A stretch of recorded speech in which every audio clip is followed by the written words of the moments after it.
Milí přátelé, vítejte u dalšího dílu podcastu Talks 2.1. Today I am honored to welcome Uria Tsur, a single songwriter, producer and teacher whose work blends music, presence and community in powerful ways.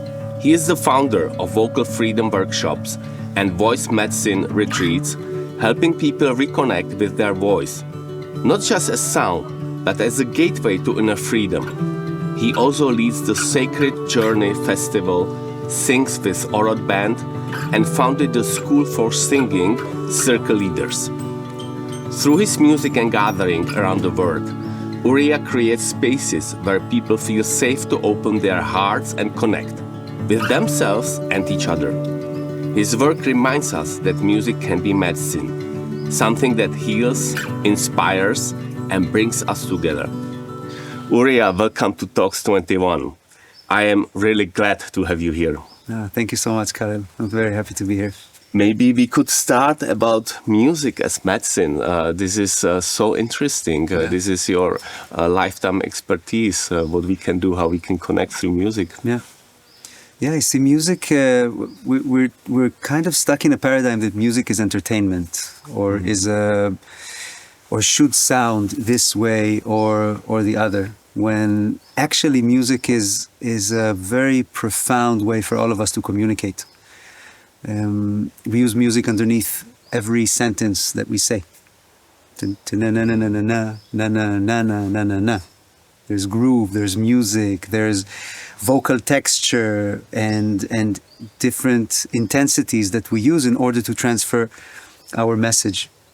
And in this way we communicate. We communicate ourselves, and through our relationships we learn more about ourselves. We learn more about each other and about this life. So how does your work look like with music, with people? Well, most of my work is to step aside and let other people sing. Mm-hmm. So my job is to inspire others, to create a space that is safe enough and encouraging enough and loving enough, so that people feel free and welcomed to tap into their authenticity, into their voice, into their musical presence, and to communicate that. So the goal is to express inner feelings, to open ourselves, to find freedom, authenticity. To deepen in freedom and authenticity. Mm-hmm. I see this as a never-ending journey. Mm-hmm, mm-hmm. We can always be more free. We can always be more connected to who we are. We can always find more subtleties of this wisdom that we carry in the form of the human experience. Mm-hmm. And each one of us carries it in a slightly different shade. And slightly different angle. Yes. Slightly different angle of the same basic root human experience. And then when we vocalize that, then we show the rest, we show the world, or we give a portal, a window to another human experience. And I think this enriches our perception of life and our journeys. Yeah, I believe the authenticity is just like crucial element of human communication, because what has happened in the world and amongst people, that people are close, separated, and just playing different kinds of games, which I believe is leading to the world that we can see today, separated and full of hatred. Yeah. There's a lot of fear of expression. Mm-hmm. There's a lot of fear of being judged. Our society is very critical. And what it does, it blocks us in, it kind of locks us inside, and it creates a lot of depression, basically. You know, because there's a certain flow, an internal flow that wants to be communicated, like every bird on a tree. We just want to express what is going on inside, and the critical approach of today's society is creating a blockage. It is so the intense. blockage is created by our minds, Yes. our rational thinking. Yes. In this sense, it may look like that our ability to be thinking is like a big weakness compared to animals, which are totally authentic. And It's definitely it's a superpower that gives a gift and a challenge. You know, and this is kind of our dharma in this life, our mission to work with this power of being able to observe things from the outside, to critically analyze life, and in the same time to lean in and to let it be. exactly. So this is the amazing thing, that ideally we should be able to see the things, think about it, come to conclusions, and say, okay, I want this, and let it happen. Yeah. And not to be attached to it, or somehow, or just insist on results, because this is what's creating stress and what is creating the blockages for us. Exactly, and this is why music is so amazing, because this thing is constantly in motion. It's not that I arrived into a space where I'm leaning in to whatever is and that's it, because whatever is changes constantly. And then music is a flow of presence. It's mindfulness in motion, and then I can constantly do this work of leaning deeper into presence, into allowing the natural harmony, the natural harmonious flow to occur. So this is why music is medicine, because it taps us into harmony through the harmonizing of chords, the harmonizing of melodies, of A part, B part, C part of a musical flow. We get to harmonize to the cycles, to the natural cycles of life. And to me, also, music is about freedom, and also dancing. Like reaction to music, it helps people to totally open themselves and come to different emotions, different connections. The totality of it is the trance state. We need to work towards that, and then there's a graceful moment, or few moments, or period that is the trance state, where musicians will describe it as the zone. In being in the zone. I'm in the zone. I'm playing, and it's like something is playing through me. It's not in my control. I'm being in awe towards the music that is flowing through myself. Or in a dance as well, I become a part of the music, and my body shows. Is just something that happens to me.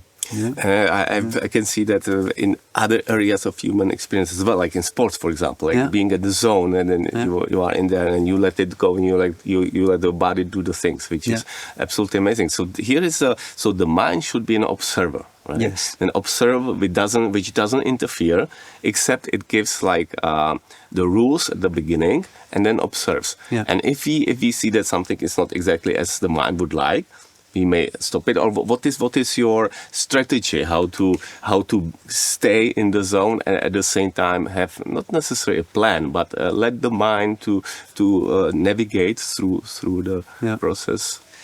Well, I think it's like meditation. When I meditate, I close my eyes, I open my senses, and I'm trying to be as present as I can. And then a thought shows up, the mind. A thought shows up. It's like, I forgot to close the refrigerator, or to put milk in the refrigerator, or something. And then to allow that thing to happen, not to resist it, to allow that thing to happen, to observe it, and to let go of that. And then the mind will constantly present itself. So I think a key to staying in the zone is embracing the fact that the mind constantly interferes. It's a crucial element. For me to be able to observe the inner state, I need to have kind of a separate. I need to be separate. I need to step out of the experience, and this stepping out of the experience allows me to go deeper into the experience. So it's all about embracing the interferences of the mind. So this is embracing the, let's say, interference which we are not, which we necessarily do not want, but at the same time, the mind can be an observer and it can start to navigate. For example, if we want to make a different movement, or if we, let's say, if you talk to people, right, or the community, you can feel the energy, and then. Ideally, I could imagine that mind would be an observer, which occasionally gives like hints, directions. Strategizes. Seeing a step or two forward, and then going towards that, and then letting go. Letting go, And then it's this constant balance. It's an art. It's an art. It's an art form, and I think this is and we're all very practiced in it in conversations. Our conversations are also a flow state. Two people, Ideally. well, two people, yeah, ideally. In most conversations, we know, even if we structure them in a very formal Western way, still we enter a situation and we improvise. We step into the zone and we if I think too much about what I am going to say after the next sentence of the next, then I get confused and I get lost and stuck. Yeah. That if I look one step forward and lean back into that and let the conversation happen, then the conversation flows. And this is also a kind of a musical. It's the sharing of music. Yeah, because if you strip the words out, then it goes like, oh,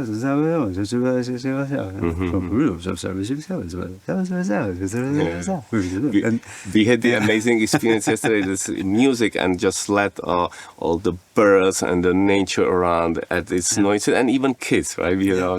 So it's somehow the space synchronizes beautifully if we are open to it. Yeah.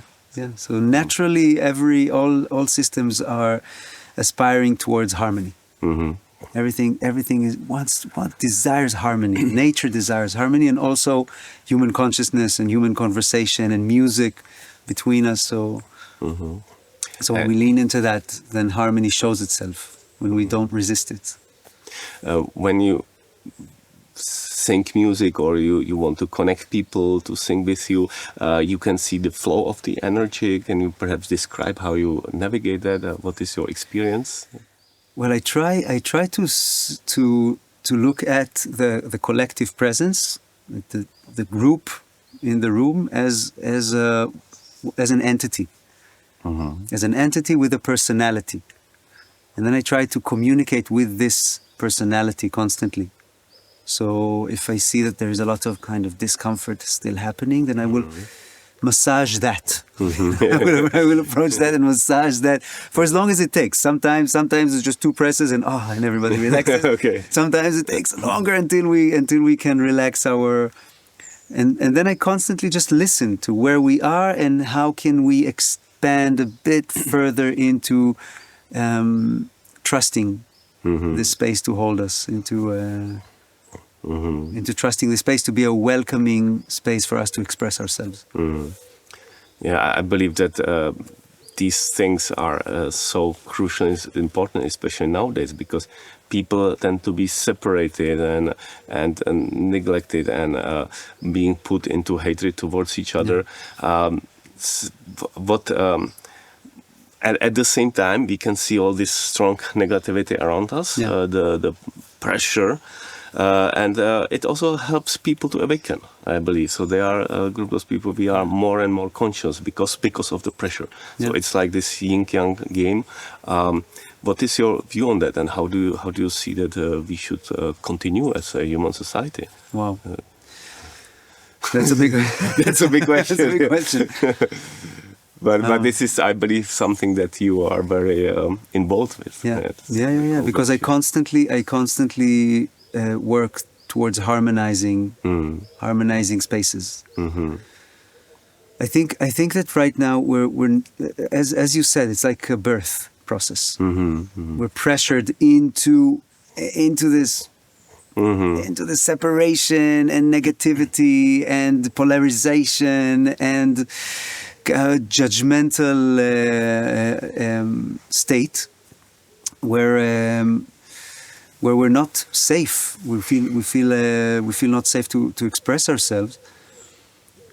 I'm trying not to get lost in an element, but really to touch the thing itself.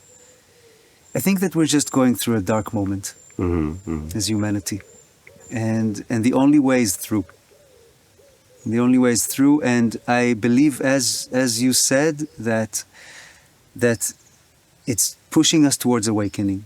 You know, when we reach a certain level of, I cannot anymore hold my voice inside. I have to deliver who I am, to express this into the world, or else all this creative fire will burn me from the inside. And then eventually it pushes us out. Yeah. So when there is a big pressure and people can, I just have to try it, even though it's risky. I wouldn't do it normally, but we have no choice. Yeah. Right? Yeah, we have to open ourselves. Yeah. And I think we've just gone very, very deep into the exploration of the individual strength, the individual state, my ability in front of the world, and now we are inclined to learn how to lean into our presence, into harmonizing not only myself and my abilities and my skills and my presence in the world, but to harmonize our presence in the world. So perhaps great to mention, as you talked yesterday about the sparks, which are stronger and stronger in this darkness. And you expressed it beautifully yesterday that we can see the sparks, which are even more visible because of the negativities of things that even people do that would be normal are now more visible, so, which is like in this age of polarization, to bring an invitation towards unity, towards seeing beyond our difference of mind and seeing that we are still together in that is so precious, because it's so rare right now, because we're going through this deep polarity. I don't know why, maybe because of the algorithm and the way that social media works and shows every person, you see your world and then the rest seems as if it's a weird minority. Anything that is not like you think is a weird minority in my news feed, on Facebook, Instagram, or any. And it creates deep polarization. And then from this state to bring harmony, to bring togetherness, to lean into our united nature, is something that shines so much brighter, and it will change this state. I believe that as a society we will, again, the wave will go up into a space where we are more awakened to our united nature. To our natural beings. Yes, indeed. So there's this big negativity separating people, pressing us, and it looks like there could be no way back. But at the same time, under the pressure, more people rise and can connect and can make the change. And I believe this is the challenge for today's world, that we are actually approaching the end of the first step of evolution. Because if you look historically, we can see that there would always be times of prosperity for civilization, that people would progress and would be great economy and society and everything. And suddenly, as it becomes better, then people start to be more lazy, more in conflict against each other, and being separated in what we see. And a crisis comes, a war comes, people suffer, and then they need to unite again. So there is this cycle through history happening. But now I believe that we are in a society which is at the end of the first chapter, because we have these technologies, artificial intelligence, meaning that if we give up, if we let ourselves to be overtaken by separation, then we might not come back anymore, because the technologies could be abused to put us into prison. We can say some countries which are totally lost freedom and stuff. And at the same time, we can use the technologies as our shield to protect freedom. So once we get through this negative wave and we make the connection unification, I believe that we are coming to a new society, which is new chapter. So our way, or your way is to open people, to connect people through music. How do you see this?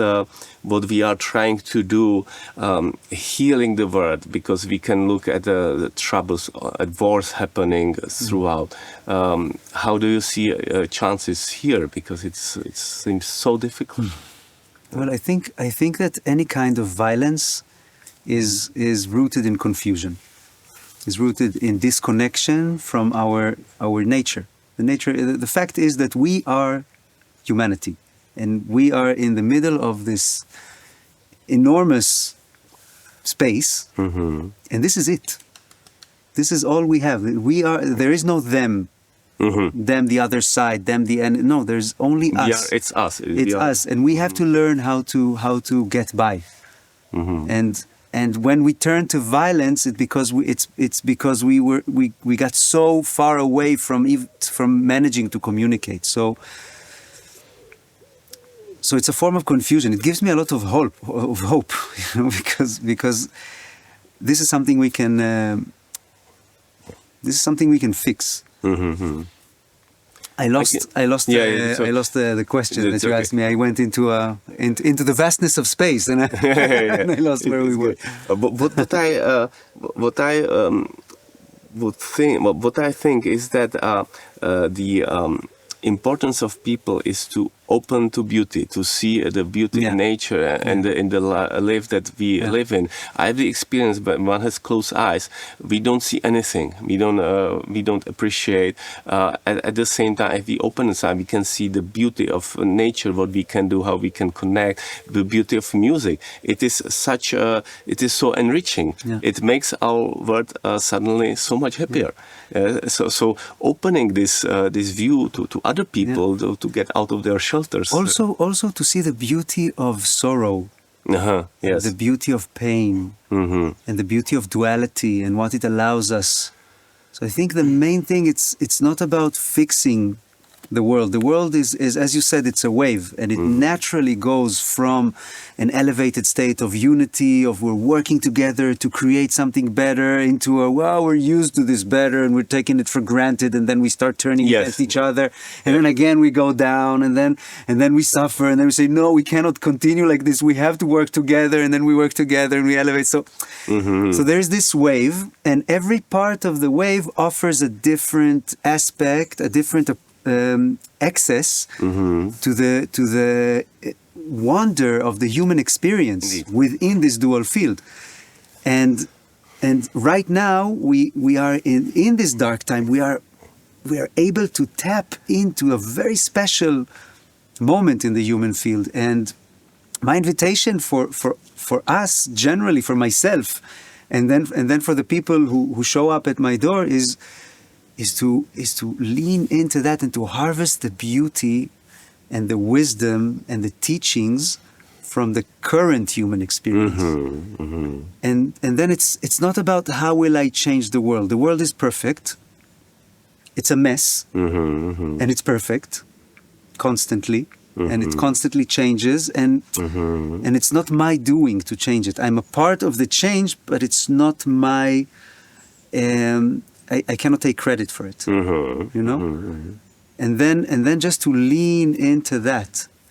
And right now we're meeting this pain of separation. So in a workshop, in a singing session that we'll have, I will invite people to look at that, to lean into that, to experience it, and then to sing that, to express that, because there's teachings in that. Yeah, the longing to unity is something so sweet. I believe it is your words, what you said, I so much agree with, that neglecting sorrow or pain is also neglecting happiness. Yeah. This relates to that our life is the school, and it is happening to us what we need to be happening. Yeah. So why do we need this sorrow, this pain to be happening globally? Yeah. What is the teaching? What is the teaching? Why it's not why is it happening, is what is it happening for? Yes, indeed. Yes, what is it? What do we need to learn? Yeah. And then to learn from it, we need to lean into that. We need to give it space instead of immediately trying to fix it. It's like no. I'm feeling sorrow. No, so here take Xanax, take this, take that. Just stop feeling bad. And instead of no. Wait, I'm feeling bad. Let me be with this for a moment. Yes. Let me be. And then music is medicine because I can hold this emotion for a while within the structure and foundation of music. I can hold this emotion for a while and express it, and I can sing it. And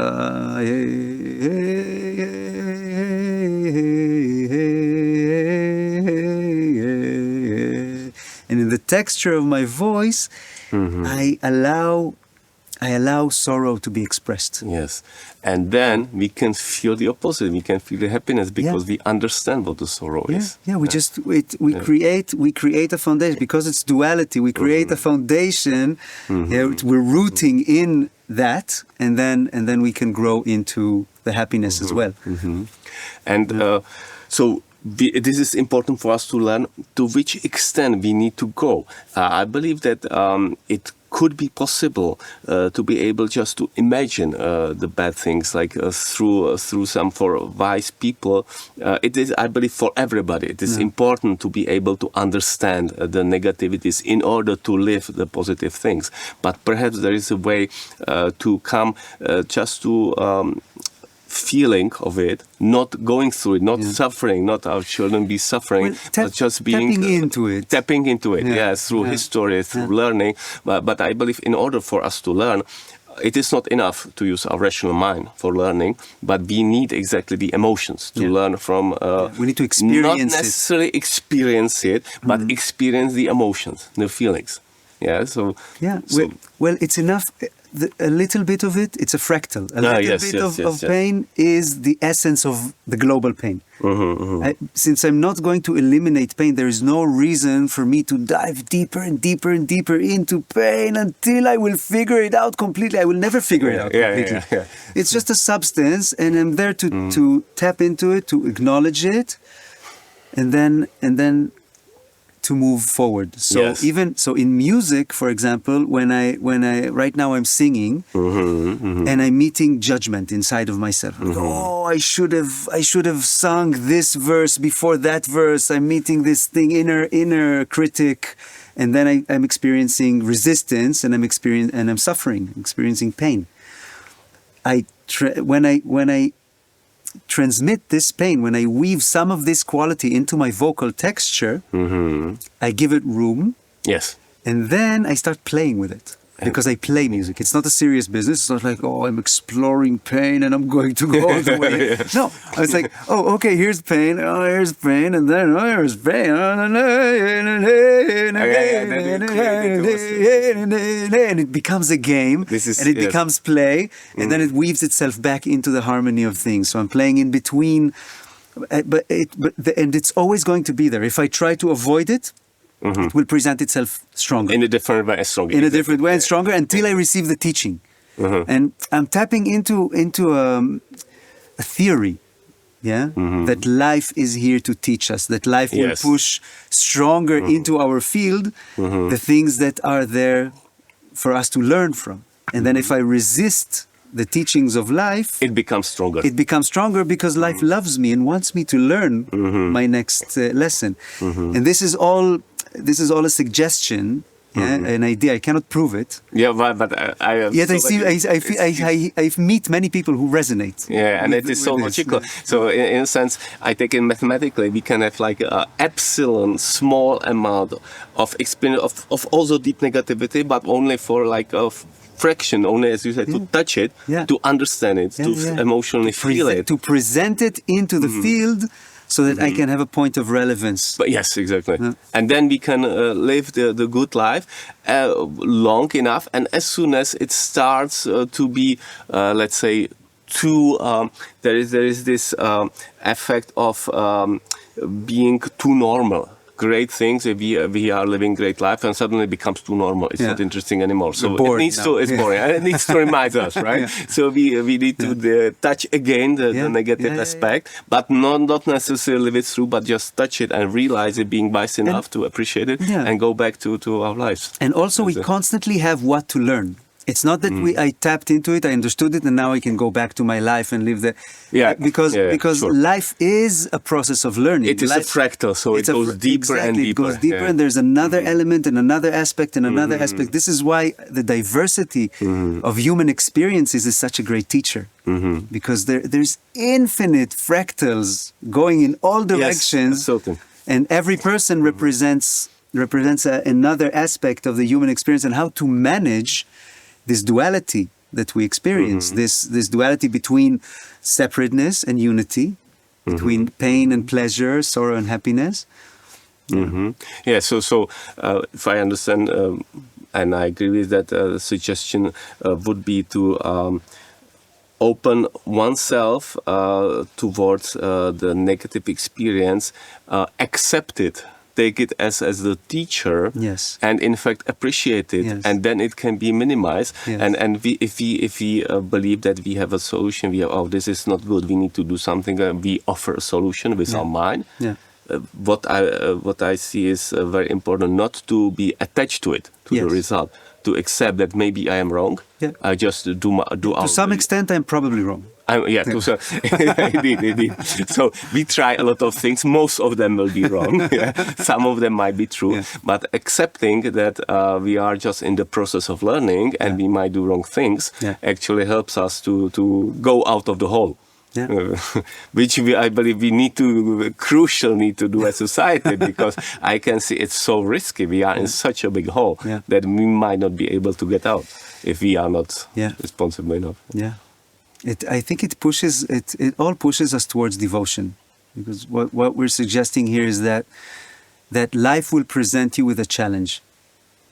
And if you don't listen, life will present you with the same challenge, just stronger and stronger and stronger until you awaken. Right now, there is something that we're still holding on to as a society, and I think it has to do with individualism and this thing of I can do it on my own, or I am my own thing, my own sovereignty, and that's it, rather than I am a cell in a collective human body, in a collective planetary body, or anything like that. And then devotion to the teachings that I'm receiving. And when I'm devoted, then the moment a teaching presents itself, a teaching is a contractions, resistance, pain, suffering, anything like that is disharmony that I'm recognizing, it's a teacher saying, oh, wait, you're not aligned with something. So wake up and go the right way. And then devotion helps me immediately give in to any teaching that I'm receiving. So instead of my mind still holding on to an idea, no, I think we should go there. And then it starts raining. No, I think we still should go there. And then there's a landslide. No, we still need to go. Instead of listening, like, wait, something is, maybe you shouldn't go there right now. Yeah?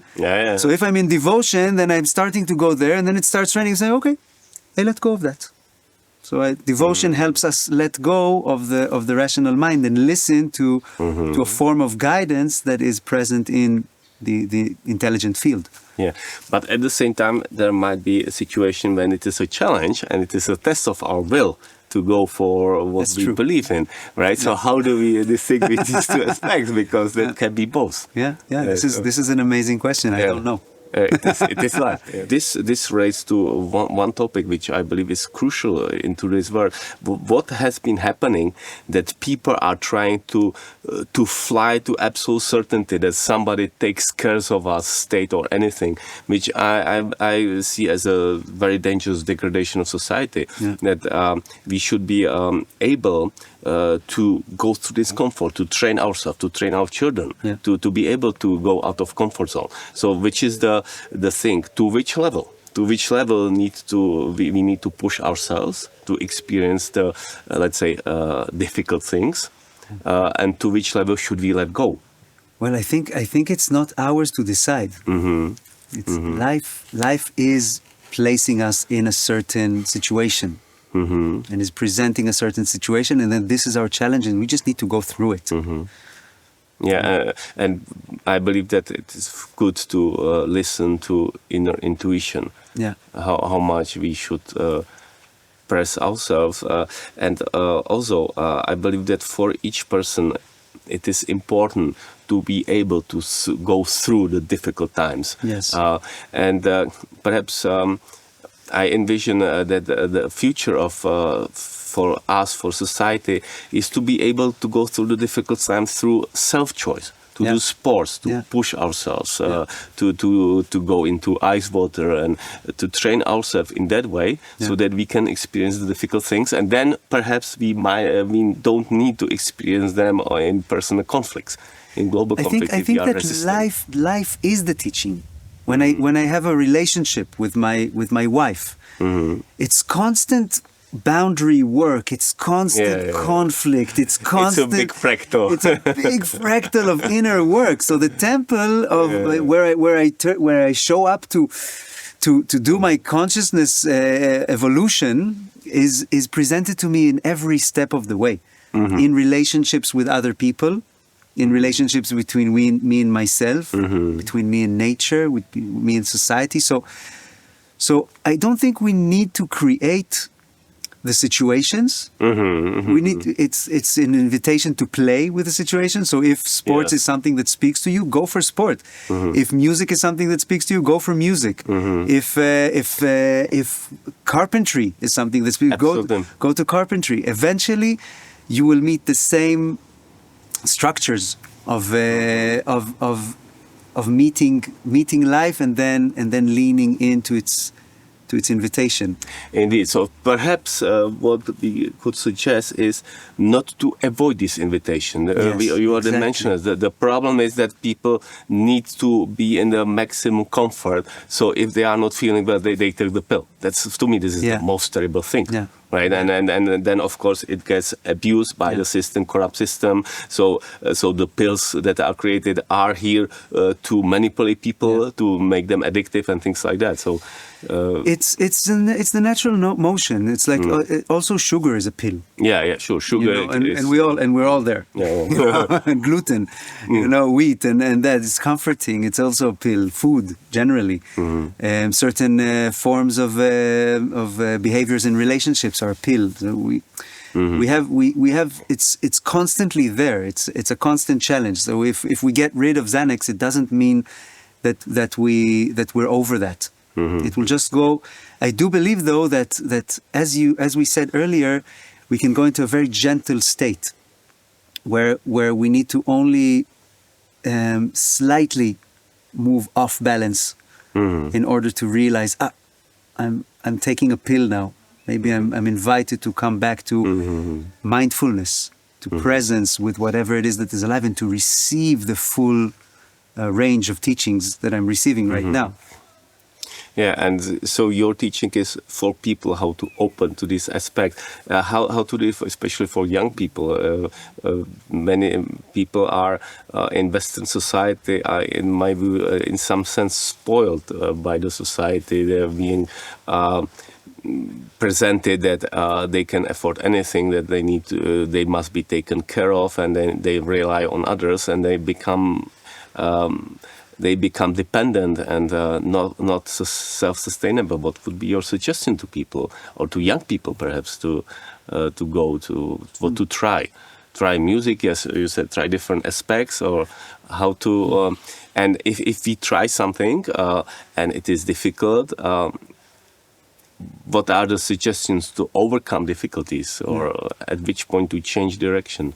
I think to get excited by meeting difficulties. Yes, this is a good direction. Every time I meet a challenge, here we go. Indeed, here we go. I have an opportunity. I'm at my edges, and I'm ready to take a step outside of my comfort zone. And this is where I grow.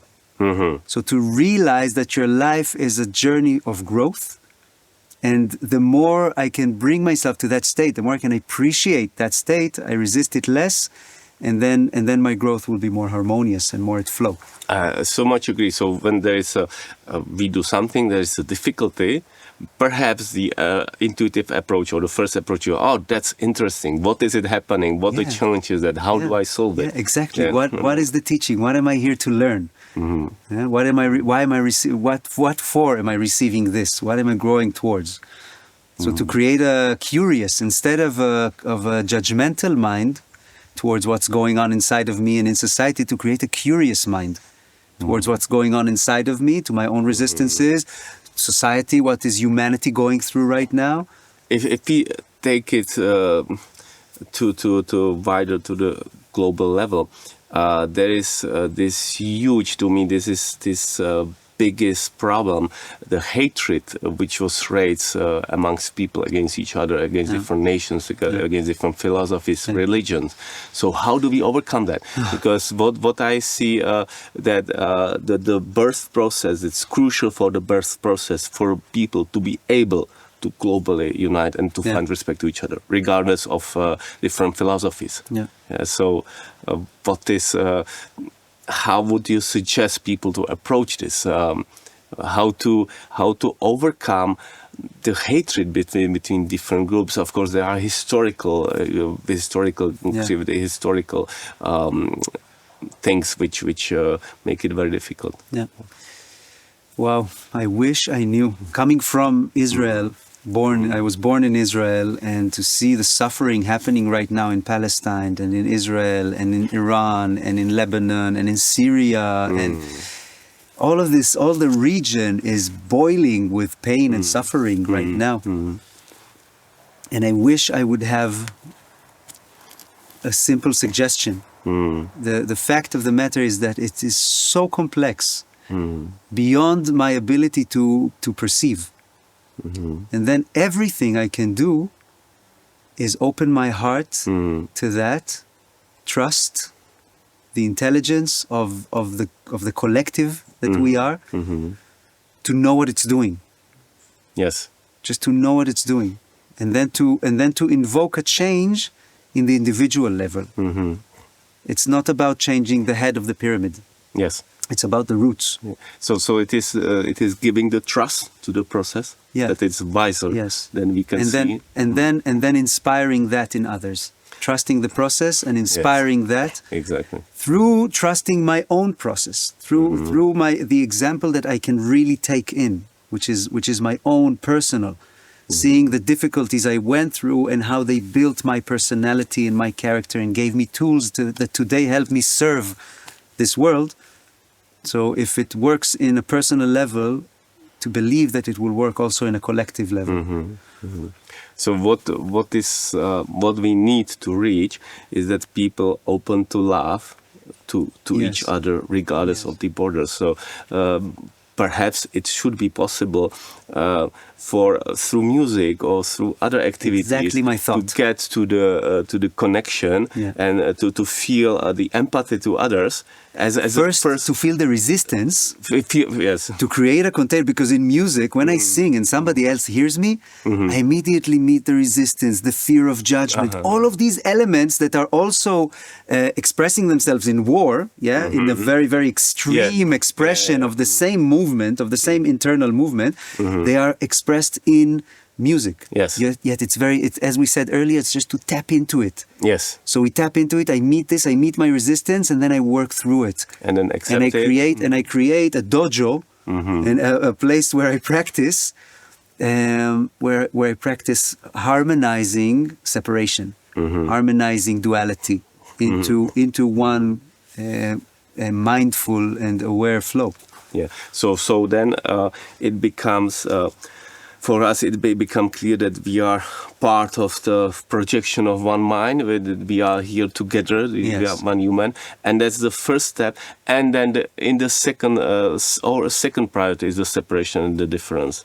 And then perhaps the difference could be more a challenge or sports or whatever, some kind of competition, but not the primary problem. Maybe even to start, I don't know, maybe to start programming ourselves in a new way that sports is not something that we compete. Yes. Because the competition is still tapping into the separation. It's us against you. Yeah, it's only a game. Yet it's us against you guys, and we want to beat you. But at the same time, perhaps it's we have this big fractal. Perhaps it's part of our nature of evolution, which is the finest. So here, I would think that in the sport, in competition, it might be the moment. Yes, it's against us, and then there's a result, and we embrace each other. Yeah. So this is, I believe, there are conscious fighters, like are conscious fighters who do the fighting, and then it's for many people it may seem like a violence, but at the same time, even if they hit themselves in the face after the match, they can embrace each other with love. You need to be a Zen master to be to be a samurai that is there to kill another samurai, and he's like, I'm doing this in the name of life. It's like it's life happening through me, non-attachment. It's not personal. That's all. That's all the way to go. But we can do the first ever days of fighting, if there is like Thai boxing or something. For example, Jiří Procházka is a great Czech fighter, one of the best in the world, and I believe he's a very conscious person who came to this, who uses philosophy for his fighting. So my suggestion is perhaps it's not necessary to try to push people away from the competitive energy, from the competitive to embrace thought, that as an existing part of what we are, competitive and dual and separate. And have the happiness out of it. And then to create harmonious spaces for this to express itself in versus spaces of bloodshed. And again, everybody's different, right? I believe that for some people it might be important to experience this contradiction, this duality. For other people, not. They are peaceful. Yeah, it's true. And thank God we have also that and also that. Yes, we have also the competitive part, and then we have also the part of, okay, we're all together here making music. Let's make it glorious. Mm-hmm. And then we're all working harder to step out of ourselves, so the battle becomes internal. Mm-hmm.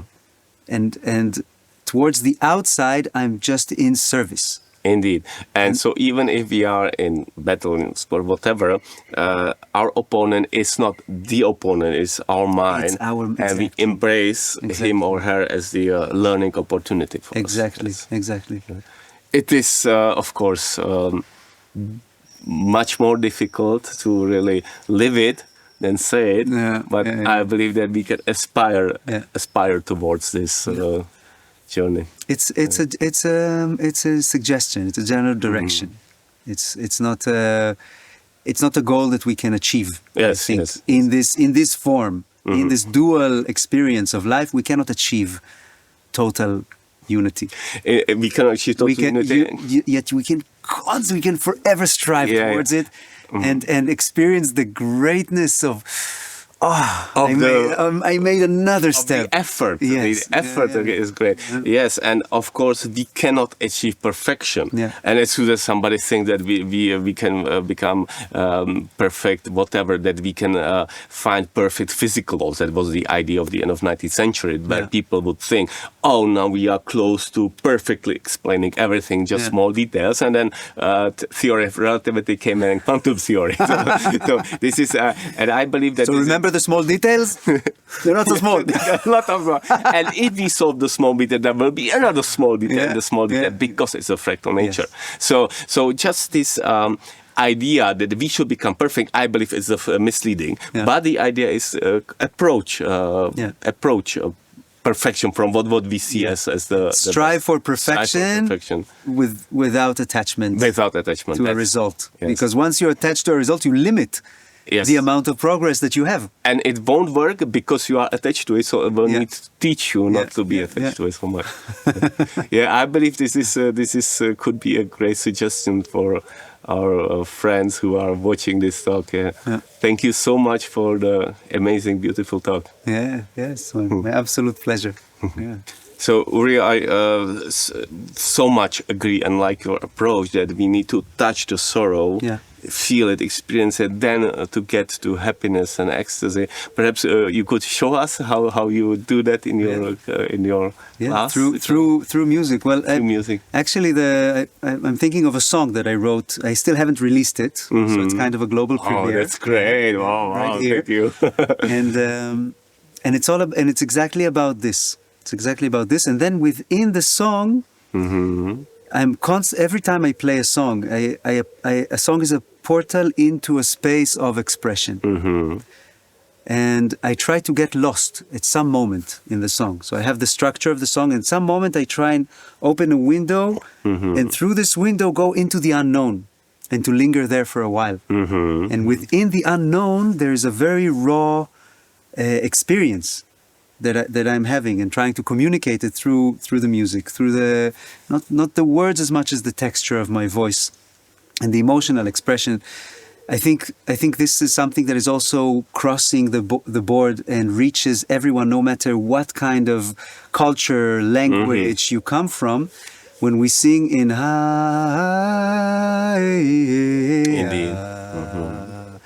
then there's a deeper understanding. There's something that can resonate without the limitation of language. So the song is in English, And then at some point we'll open a window and we see where it goes. Yeah, so music is a common language regardless of culture, and also mathematics. And also exactly the elements, the fundamentals. Mhm. And music is mathematical. Yeah, We were talking about this the other day. How the structure, the mathematical structure, creates stability that allows us to lean in to the moment. It holds our emotional and mental experience within the familiarity of the musical flow. Yes. And it helps us relax and then express more subtleties of who we are. Yeah, there will be another talk about it. It's very interesting that through music you can create the feelings of home, right? Yeah. Then you can go somewhere a little bit unknown and then come back to the feeling of home through the music. That's amazing. Yeah. Amazing techniques. Yeah.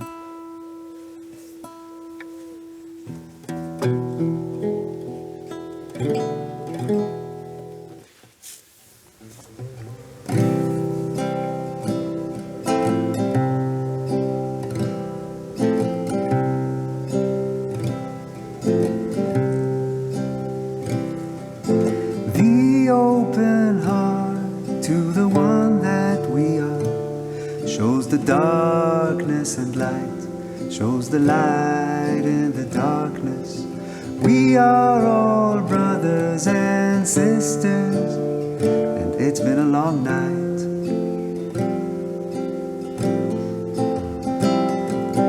Faith in this world and its wisdom shows the guidance of angels on the long way home.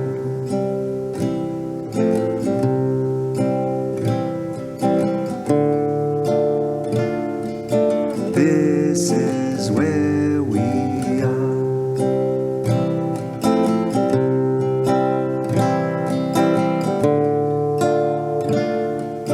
We have gone so far.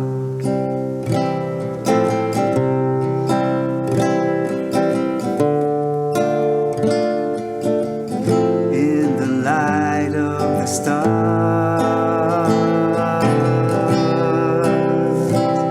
remembering this is where we are.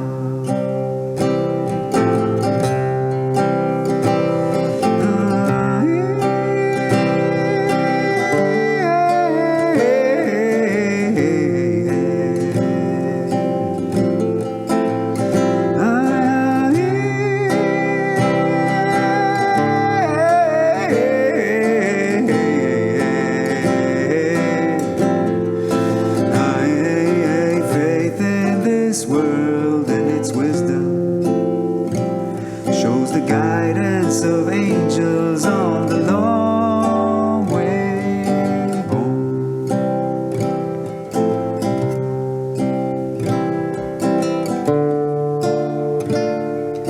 This is where we are.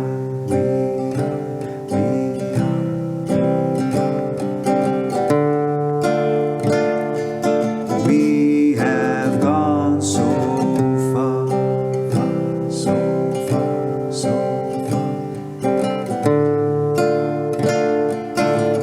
In the light of the stars,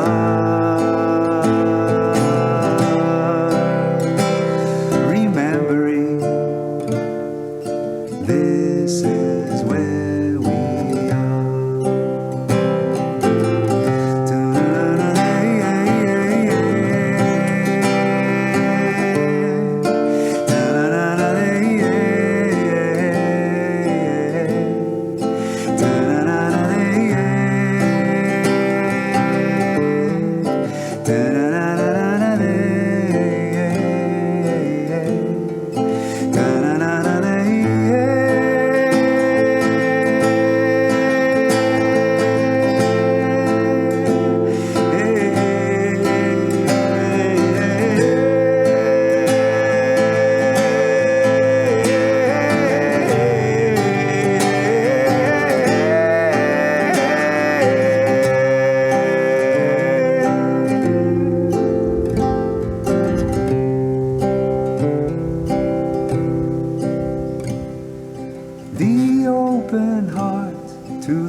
the light in the darkness.